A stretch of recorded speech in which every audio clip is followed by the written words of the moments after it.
Assalamualaikum warahmatullahi wabarakatuh. Waalaikumsalam Waalaikumsalam warahmatullahi warahmatullahi wabarakatuh. wabarakatuh. Baiklah anak-anak Bapak sekalian, jangan lupa mengisi absen di e-learning yang sudah sekolah sediakan. Isi absen sana jangan lupa. Dan bagi yang terlambat, ya tidak apa-apa untuk mengikuti perkuliahan. Baik, Pak. Ya, Bapak share screen dulu ya, materi yang akan kita pelajari hari ini. Lanjut. Ya, Pak. Oh ya, gimana kabar-kabar anak Bapak? Apakah sehat-sehat aja? Sehat, Pak. Sehat walafiat, Pak. Alhamdulillah. Alhamdulillah. Bagus. Tetap jaga kesehatan ya, dengan patuhi protokol COVID-19. Ya. Suara Bapak kurang jelas, Pak. Sekarang udah jelas, Nak? Udah, Pak. Iya. Udah kan? Udah jelas kan? Udah nampak, Pak. udah nampak poinnya? Nampak, Pak. Bagus. Baiklah. Kali ini Bapak akan mengajarkan tentang pengenalan sistem operasi jaringan dari mata pelajaran administrasi jaringan.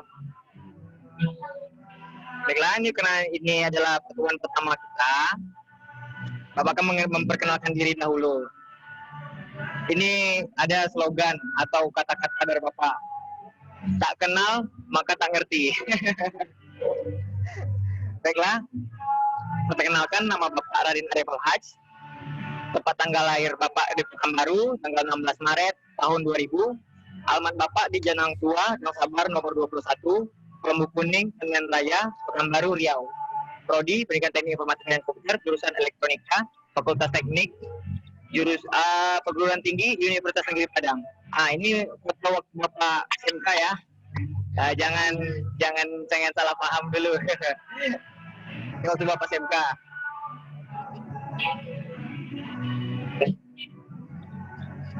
Kenapa nggak foto sekarang aja pasang, Pak?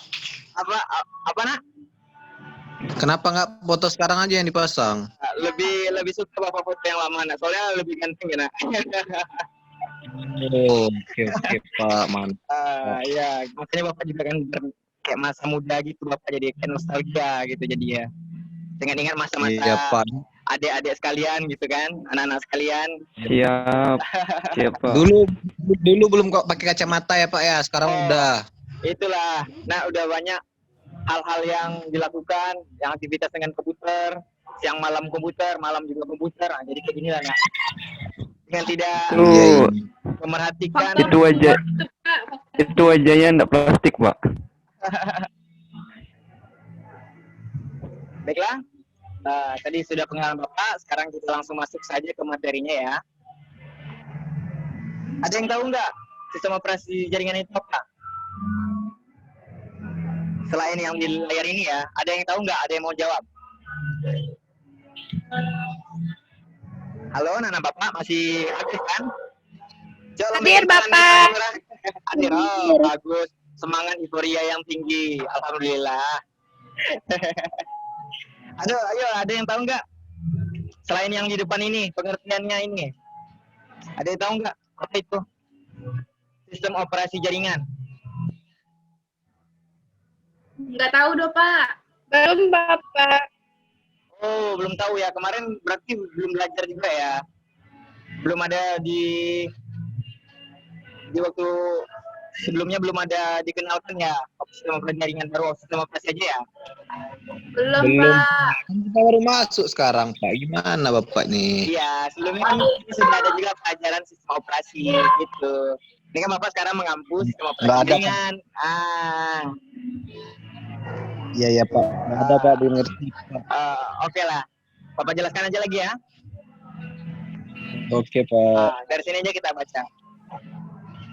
Pengertian sistem operasi jaringan adalah sebuah perangkat lunak komputer atau software yang bertugas untuk melakukan kontrol dan manajemen perangkat keras dan juga operasi-operasi dasar sistem, termasuk menjalankan software aplikasi seperti program-program pengolah data serta menyediakan layanan komunikasi yang bisa digunakan untuk mempermudah kegiatan antar klien.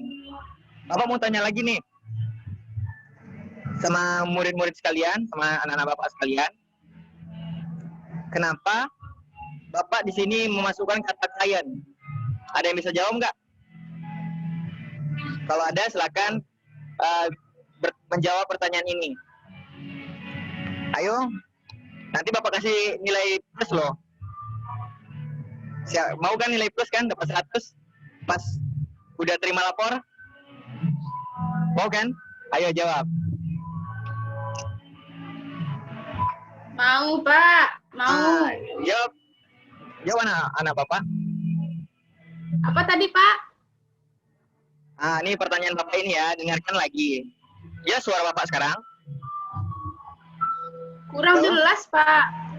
Halo, sekarang jelas? Halo? Jelas? Jelas, Pak. Jelas. Kenapa Bapak memasukkan kata klien di pengertian sistem operasi jaringan? Itu pertanyaannya dari Bapak. Mungkin nanti mereka berhubungan, Pak. Berhubungan kayak mana nih berhubungannya? Berhubungan kayak status pacaran gitu? Nggak tahu, Pak. Oh, nggak tahu. Ya, nggak tahu ya. Ya udah deh, Bapak jelaskan aja lagi ya. Kenapa di sini ada kata klien?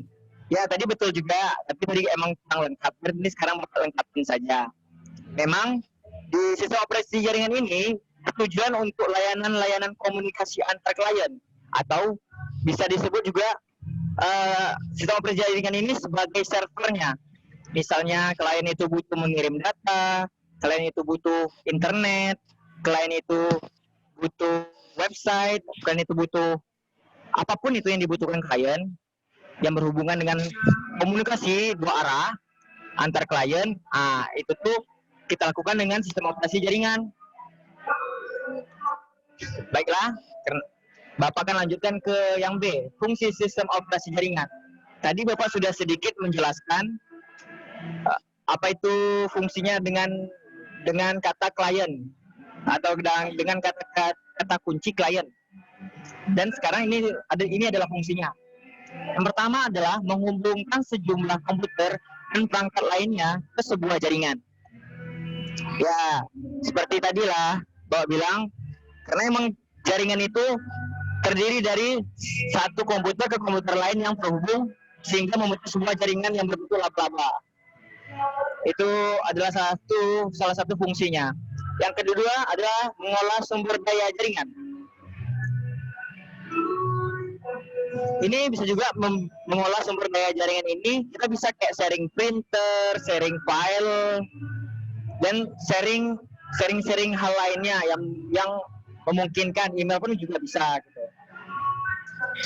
Ini juga sudah ada dijelaskan di poin subbagiannya, itu berbagi pakai sumber daya software maupun hardware secara bersamaan. Ini pun sebenarnya dari ini kita bisa menggunakan server itu sebagai HDD-nya. Ada yang bisa jelaskan atau misalnya ada yang bisa memahami apa maksud Bapak tadi? Kalau ada silakan menjawab. Maksud Bapak dari tadi yang berbagi pakai sumber daya software atau sistem operasinya. Ada yang bisa jelaskan?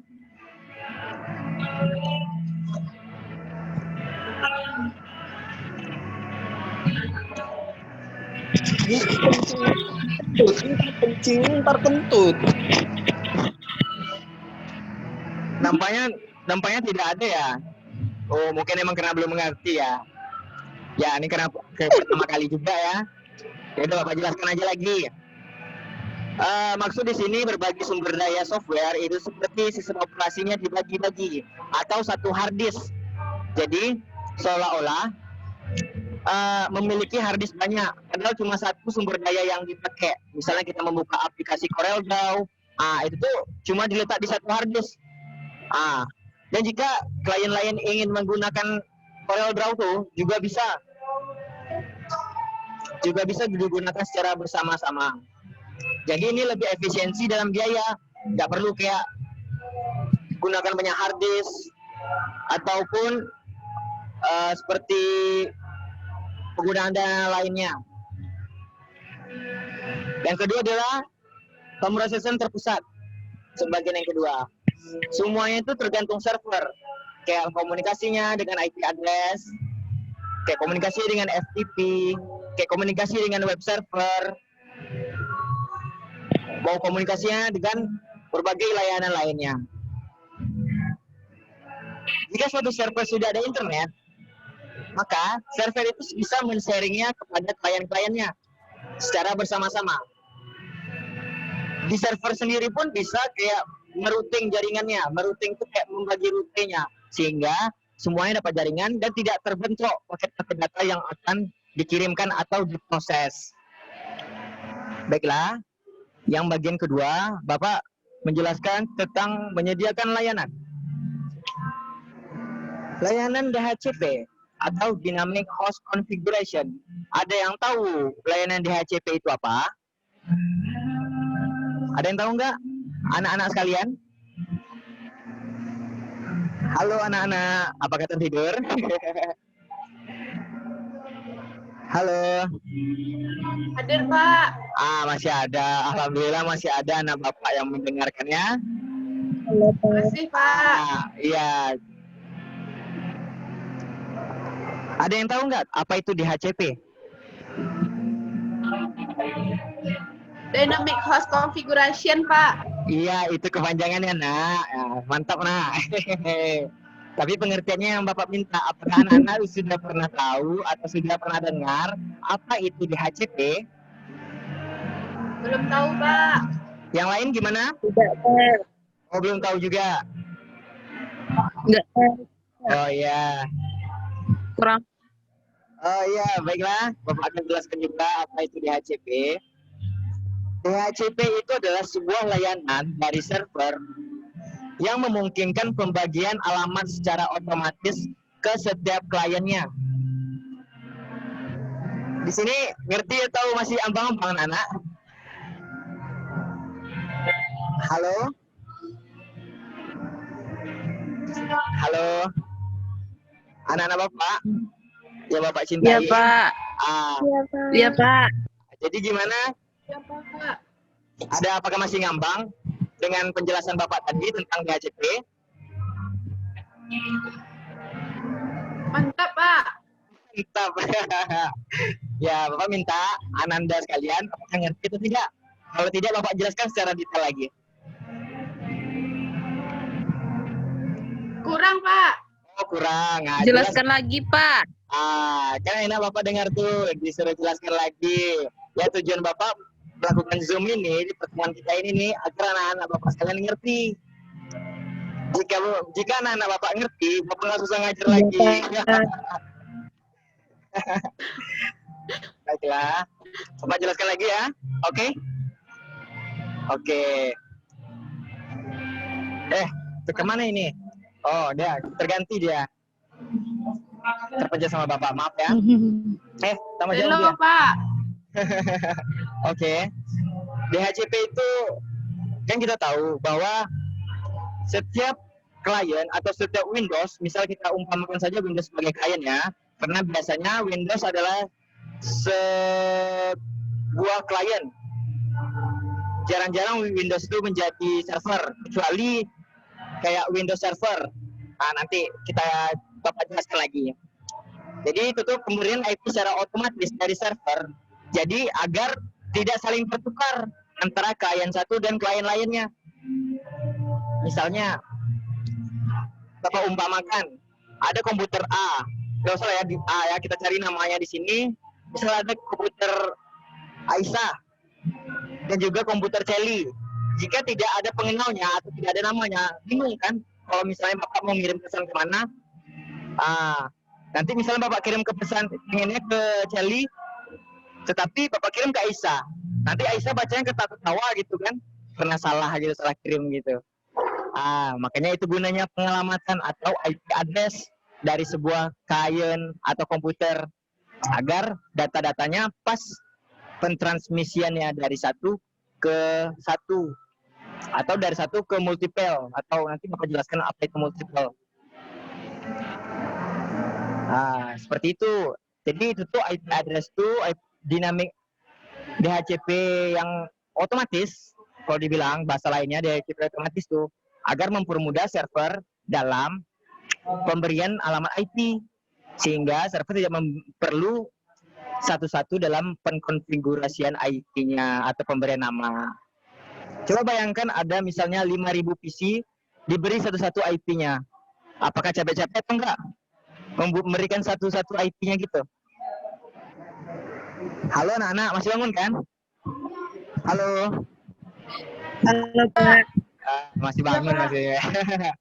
Ini Bapak juga kesorean nge-zoom-nya, Bapak maaf juga tadi siang Bapak ada kesibukan, jadi memang Bapak ganti pelajarannya di malam hari. Pas pula juga kita kan nge-zoom, jadi masih bisa. Gak apa-apa, Pak. Iya.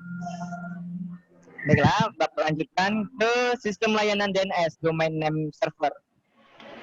Berbeda dengan IP tadi, DNS ini adalah pemberian nama dari sebuah alamat.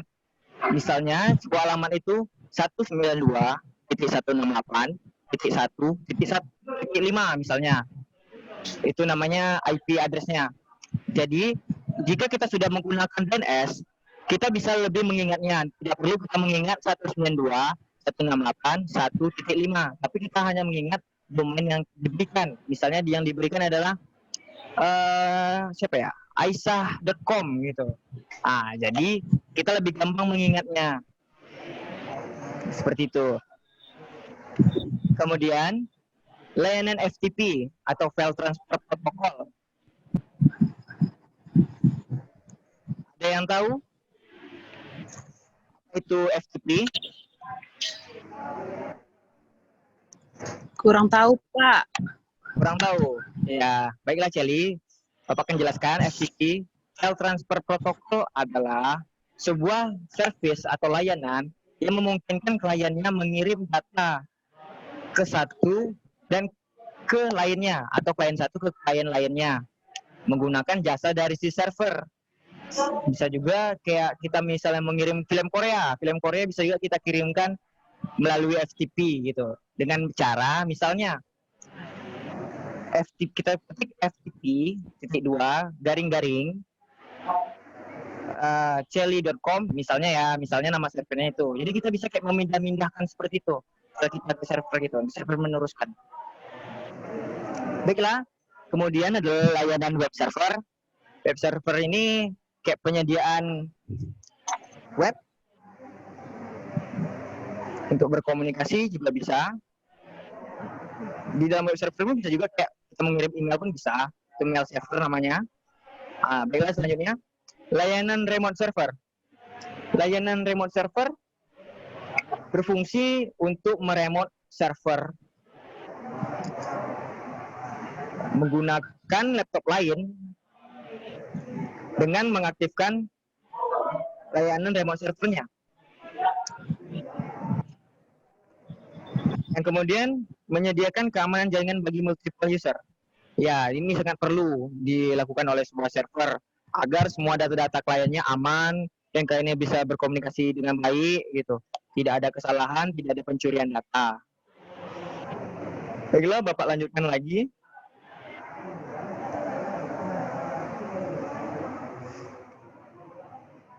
Lanjutkan lagi. Yang selanjutnya adalah jenis sistem operasi berbasis jaringan. Jenis sistem operasi berbasis jaringan ada dua. Baiklah Bapak jelaskan yang pertama, yaitu adalah Graphical User Interface. Graphical User Interface adalah sistem operasi yang tampilan antar mukanya didesain dan memiliki tampilan yang lebih atraktif sehingga membuat pengguna komputer lebih nyaman dan mudah menggunakannya. Kelebihannya adalah yang pertama desainnya lebih menarik, yang kedua mudah digunakan, yang ketiga menarik minat pengguna, yang keempat berinteraksi dengan komputer secara lebih baik, yang kelima resolusi gambar yang tinggi. Jadi bagi pemula, admin pemula dia tidak kebingungan dalam men-settingnya. Karena jika ingin menggunakan kayak servis-servis lain atau aplikasi-aplikasi di dalam sistem operasi jaringan, dia gampang menggunakannya. Bapak contohkan aja seperti browser. Kita misalnya menggunakan sistem operasi jaringan Debian. Jadi yang di GUI itu dia bisa menggunakan browser. Nah, jadi bisa lah misalnya sambil searchingan, misalnya kan dari server itu.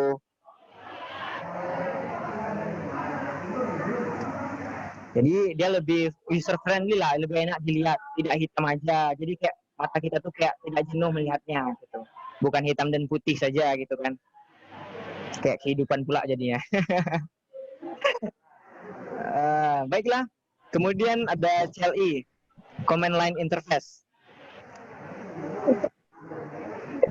Sistem operasi berbasis teks atau Command Line Interface, disingkat dengan CLI, adalah sistem operasi yang tampilan antar mukanya hanya menampilkan teks saja berupa huruf, angka, dan karakter khusus. Kelebihannya antara lain, 1. Pengoperasiannya mudah. Yang kedua, space yang dibutuhkan tidak besar. Yang ketiga, tidak memerlukan memori yang besar. Yang keempat, kompatibel hampir ke semua software dan hardware. Dan yang kelima, tidak memerlukan spesifikasi komputer yang tinggi. Jadi, ini bagi yang sudah terbiasa atau sudah sering sebagai admin, jadi dia tuh lebih ringan, tidak banyak makan hard disk, jadi layanannya bisa lebih banyak dari server itu, dan juga tidak cepat panas, dan juga dia lebih kompatibel gitu. Jadi lebih enak. Ya, walau kadang-kadang bagi yang pemula itu susah menggunakannya. Saya Bapak lanjutkan lagi, macam-macam sistem operasi jaringan. Sistem operasi jaringan klien atau server yang umum digunakan adalah Windows NT Server Family, Windows Windows Server 2000 dan 2003, dan ada Windows Server lainnya, Novel NetWare, Unix atau Linux. Unix atau Linux ini juga Debian gitu. Juga salah satunya distronya adalah Debian yang banyak digunakan. Windows 98, Windows 2000 Professional, Windows XP Professional, dan Windows NT prosesnya tidak digunakan oleh server, tapi dapat digunakan untuk menyediakan sumber daya untuk jaringan seperti dapat mengakses file dan printer. Baiklah, sampai sini apakah ada yang ditanyakan tentang materi yang sudah Bapak jelaskan? Tidak ada? Ayo dong. Karena Bapak yang bertanya lagi?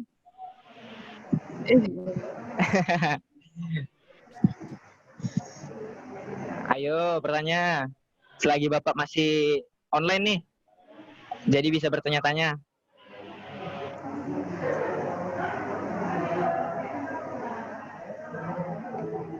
Apakah ada yang bertanya?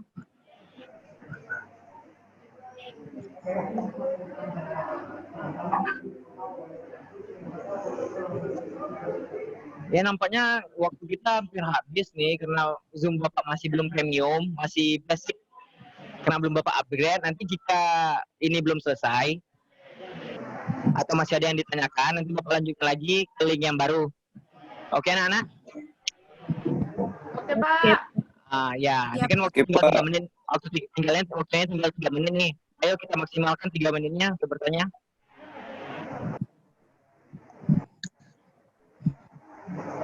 Saya, Pak. Apa tuh? Iya, Pak. Ya, tunggu sebentar Firman. Aisyah dulu. Apa itu Aisyah? Pertanyaannya. Yang Pak. tadi itu, Pak. Yang Yang mana? tentang DNS ya, Pak. DNS Iya. server. Apa sih itu, Pak? Itu katanya tadi misalnya aisyah.com. Itu bolehnya cuma .com aja ya, Pak? Atau boleh yang lainnya atau apa gitu, Pak?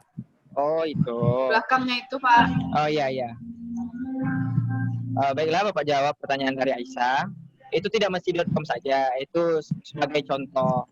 Kita bisa menggunakan misalnya .co.id, misalnya .edu, .gov, atau misalnya lainnya.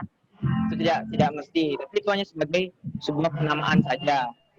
Sebuah penamaan agar bisa lebih mudah diingat, tidak susah diingat gitu kan. Coba misalnya Aisyah mau mengunjungi suatu situs. Aisyah ngafal 192, 188, 111 misalnya. Pasti kan lebih susah dibanding misalnya nama situsnya itu aisyah.com, pasti lebih mudah aisyah.com. Jadi kayak gitulah, domain itu seperti pemberian nama dari sebuah pengelamatan. Gitu Aisyah. Gimana Aisyah? Mantap Pak, berarti cuman sebatas nama aja ya Pak? Ya, sebuah atas penamaan biar mudah diingatan. Siap-siap Pak, mantap Pak. Ya, biar dia juga susah dilupakan gitu kan. Baiklah, Firman, silakan Firman. Ya Pak, pertanyaannya nih Pak.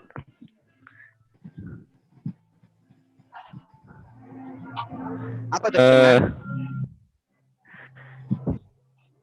Cara membuat situs domain itu gimana caranya Pak? Soalnya membuat kami baru belajar Pak. Oh iya, domain Langkah-langkahnya itu. gimana Pak? Ya, Tolong jelaskan Pak. ya bisa. Itu nanti kita pelajari ketika kita sudah masuk ke konfigurasi Debian. Di Debian bisa membuat domainnya gitu. Misalnya kayak caranya, yang penting kita install bin 9, itu kita konfigurasi di mana tuh ya? Dekat name conf, dan itu juga dekat zone-nya, default zone-nya kita atur di sana. Nanti Bapak jelaskan di materi selanjutnya. Nah, jadi sekarang ini kita sebatas pengenalan. Itu juga Bapak juga akan menjelaskan sedikit bagaimana proses install salah satu sistem operasi jaringan, yaitu Debian. Ini juga Oke Pak. Ya, udah kurang dari 1 menit. Nanti Ya, makasih banyak Pak. Iya, nanti Bapak lanjutkan lagi. Bapak lanjutkan lagi. Oke sip, Pak. Ya, Bapak lanjutkan. Anak-anak diharapkan masuk kembali ya. Baiklah anak-anak, kita lanjutkan lagi pembelajaran yang tadi terhenti karena Zoom Bapak belum premium atau masih gratisan. Baiklah, nampaknya saudara Firman atau anak Bapak dia lagi ada masalah jaringan, jadi belum bisa join mungkin. Semoga jaringan di rumah dia membaik. Baiklah, Bapak lanjutkan lagi ya. Karena tadi Firman ada menyinggung bagaimana cara menginstal Debian, supaya juga anak-anak sekalian cepat sewaktu proses pembelajaran besok. Makanya Bapak akan jelaskannya sekarang. Bapak akan melihatkan job sheet yang akan anak-anak sekalian pelajari. Sebentar ya, Bapak cari dulu. Mana dia ya?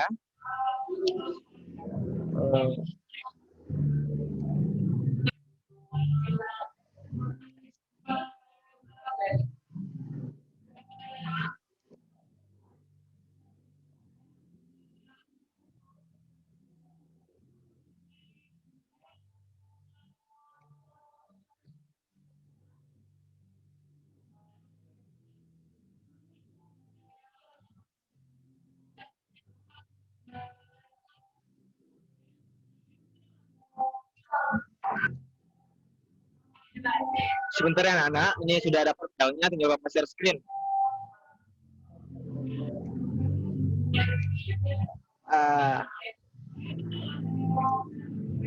Apakah sudah bisa dilihat anak-anak? Sudah, Pak. Ya, ini kemarin job sheet-nya Bapak buat waktu Bapak kuliah. Sewaktu Bapak kuliah, Bapak buat job sheet-nya. Adapun alat-alat dan bahan yang akan anak-anak siapkan, yang pertama adalah laptop atau PC. Bapak sarankan yang RAM-nya di atas 4 GB, minimal 4 GB lah, 4 GB.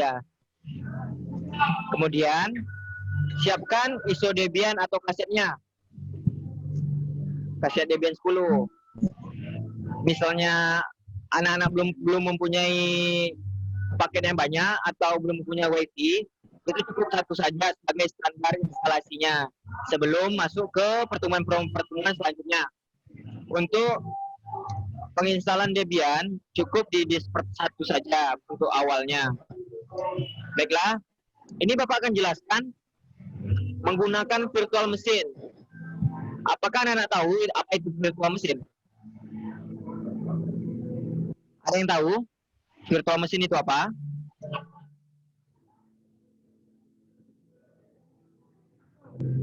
Ada yang tahu?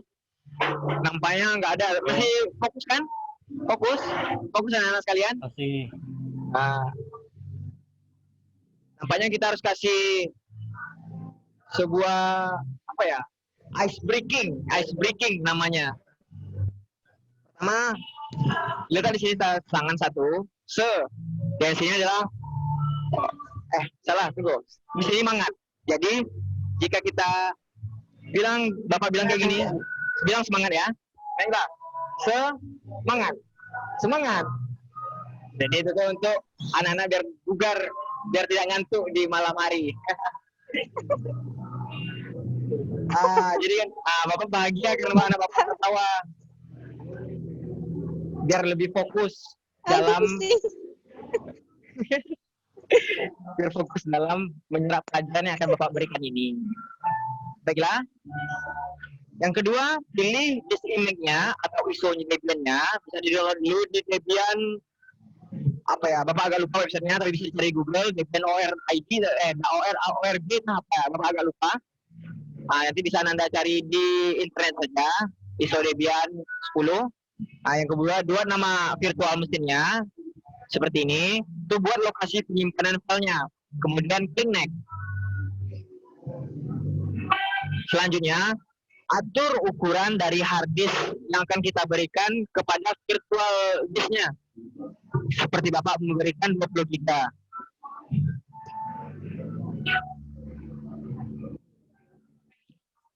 Jika anak-anak sekalian memiliki spek laptop yang rendah, ini bisa diatur berapa MB-nya biar laptop anak-anak sekalian tidak nge-lag, tidak blue screen. Karena kelebihan kinerja memorinya dibanding total memorinya. Di sini ada beberapa pilihan. Anda bisa bisa lihat di sini apa saja pilihannya. Halo Ananda, anak-anak sekalian. Halo. Iya Pak. Masih ada Bapak rupanya. Alhamdulillah. Ini graphical install maksudnya ini seperti kita menginstal menggunakan step by step grafik agar user friendly, agar tidak jenuh pas install yang membutuhkan beberapa waktu, biar lebih gampang neck-necknya, tidak perlu enter atau takut salah karena bisa digunakan kursor untuk memilih-milih neck-nya. Yang kedua ada install itu install versi CLI atau command line, yang mana hanya berupa teks hitam, putih. Kalau ada warna lain biru bisa juga, yang penting hanya berupa teks dan simbol-simbol khusus. Advanced option untuk orang yang sudah mahir, yang ingin mengatur segala macamnya. Yang accessible drag contrast installer menu untuk mengatur kontrasnya. Ini ada help, ada tombol bantuan. Yang terakhir adalah install with speak synthesis atau menggunakan suara. Oke, Bapak lanjutkan. Sebentar, agak ngezoom dia.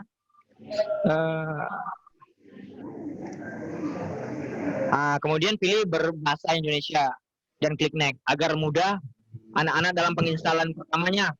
Apalagi ini baru pertama kali kan. Selanjutnya pilih lokasi di Indonesia. Karena kita berada di Indonesia, kita pilih Indonesia. Di keyboard ini kita pilih Inggris Amerika, karena keyboard di Indonesia masih menggunakan Inggris Amerika atau huruf abjad A, B, C, D, E, F, G, H, I, J, K, L, M, N, sampai Z. Kemudian buat nama host dari sebuah Debian ini, namanya Raden GUI. Ini Bapak contohkan saja dengan nama Bapak Raden Arif Alhaj, jadi Bapak nama depannya saja Raden. Jika tidak ada domainnya udah di next saja, ini tidak masalah. Jika klik lanjutkan. Jika selanjutnya Anda harus menyiapkan sebuah password untuk urutnya, untuk pengaturan lanjutan atau advance optionnya. Kemudian Ananda sekalian membuat nama usernya untuk sebuah Debian itu atau sebuah akun lah namanya. Kemudian Ananda lanjutkan. Ada seperti gambar di bawah ini. Lagi nama akun saudara. Kemudian atur lagi waktu anak-anak sekalian, misal di web karena kita di Padang atau sekitarnya di Sumatera, kita menggunakan WIB. Nah, kemudian pilih harddisk yang tersedia. Misalnya ada beberapa harddisk, pilih harddisk yang akan Ananda install Debian-nya.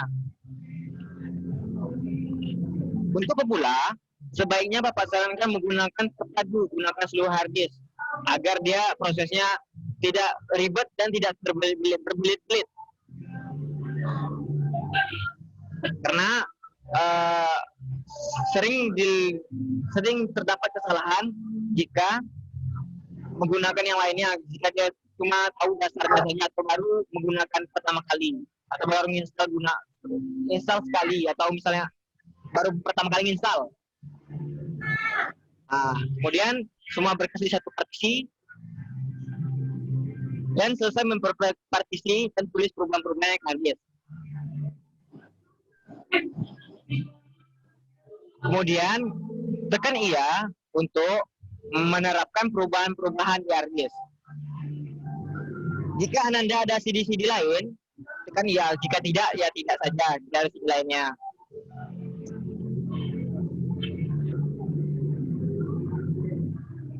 Ini tekan tidak untuk tidak menggunakan jaringan mirror. Selanjutnya, jika Anda tidak ingin mengikuti survei, tekan saja tidak. Kemudian lanjutkan. Nah, di sini yang kadang-kadang anak-anak sering salah dari tahun-tahun sebelumnya yang pernah Bapak ajar sering salah tentang penginstalan GUI dan CLI, yang mana terletak kesalahannya di pemilihan perangkat lunak yang akan diinstal. Inilah intinya yang Debian Desktop Environment ini. Ini yang misalnya dia di checklist, dia itu berbasis GUI atau berbasis tampilan atau gambar atau ada gambarnya. Nah, jika tidak di checklist, dia tidak akan menampilkan gambar atau cuma berupa teks dan tipe khusus. Ah, ini juga ini wajib install bootloader-nya agar bisa digunakan dan akhirnya siap terinstall.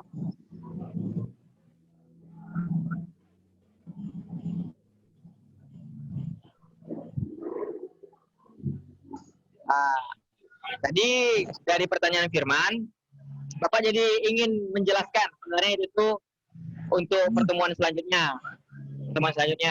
Tapi karena emang Bapak ingin sampaikan juga biar Ananda atau anak-anak sekalian lebih cepat mengerti atau lebih cepat dalam penginstalan, tidak pepeh lagi. Karena awal-awal penginstalan ini kalau kita emang belum mahir itu biasanya sangat bingung, malas. Udah pada ngantuk nih, nampaknya udah pada ngantuk ya. Udah pada ngantuk, ayo jawab. Yang semangat jawabnya. Udah ngantuk belum?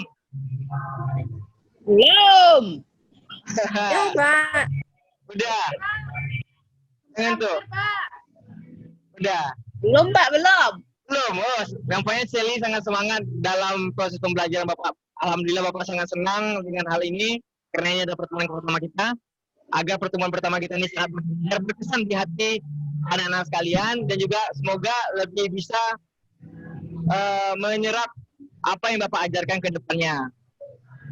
Baiklah, terima kasih kepada Ananda sekalian. Mohon maaf jika Bapak ada salah kata maupun perbuatan ataupun menyinggung perasaan anak-anak sekalian. Bapak sekalian mohon maaf. Bapak akhiri saja dengan wassalamualaikum warahmatullahi wabarakatuh. Waalaikumsalam warahmatullahi wabarakatuh. Ya. Jadi ditunggu ya tugasnya di grup WA kita. Nanti Bapak kirimkan tugasnya. Oke? Oke, Pak.